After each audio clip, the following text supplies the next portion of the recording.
troubleshooting the Stream Deck, a couple different things to try. First thing is to actually quit Companion. Go up to the menu bar, find this icon, click quit.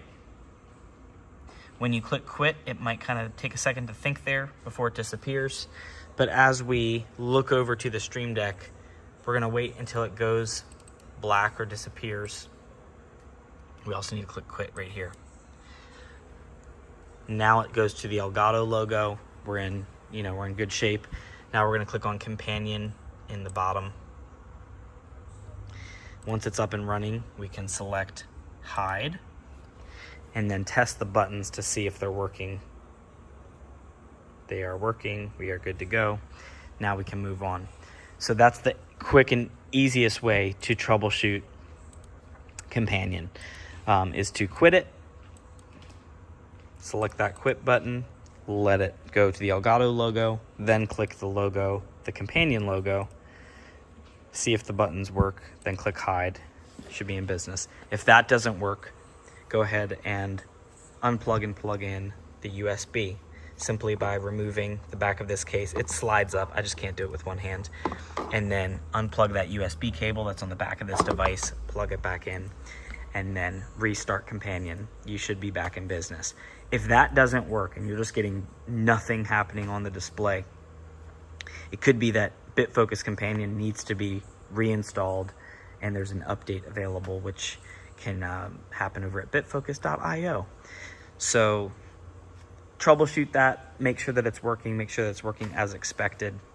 The other kind of workaround anytime that there's issues with the Stream Deck is to come down to the ATEM software control and just use the switcher as you would a real switcher. So ProPresenter in Ableton, you put Ableton in preview, put ProPresenter in program. Once you click auto, now it's gonna fade between Ableton and ProPresenter. If you need to go to Resi, click Resi in preview. When it's time to go to Resi, hit auto, now it's gonna fade to Resi. Auto transition is the fade transition. So if you want something to smoothly transition, put it in preview first, then press auto, and it's gonna do a nice smooth fade at the rate that's selected. So it's gonna do a 1 second fade. And it's always gonna toggle to the last selected preview.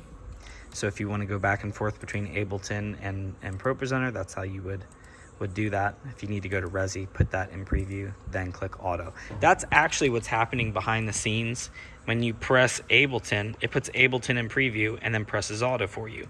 When you put Resi in on the Stream Deck, it puts Resi in preview and then presses auto for you automatically. So the Stream Deck is just a way of kind of doing this behind the scenes. It's happening. All that's happening on the switcher, you just don't see it when you're pressing those buttons. That way you can stay focused in ProPresenter.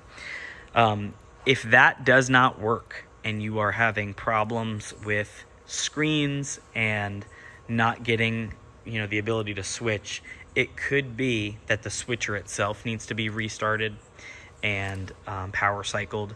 And in that case, turning everything off and turning everything back on could be the option.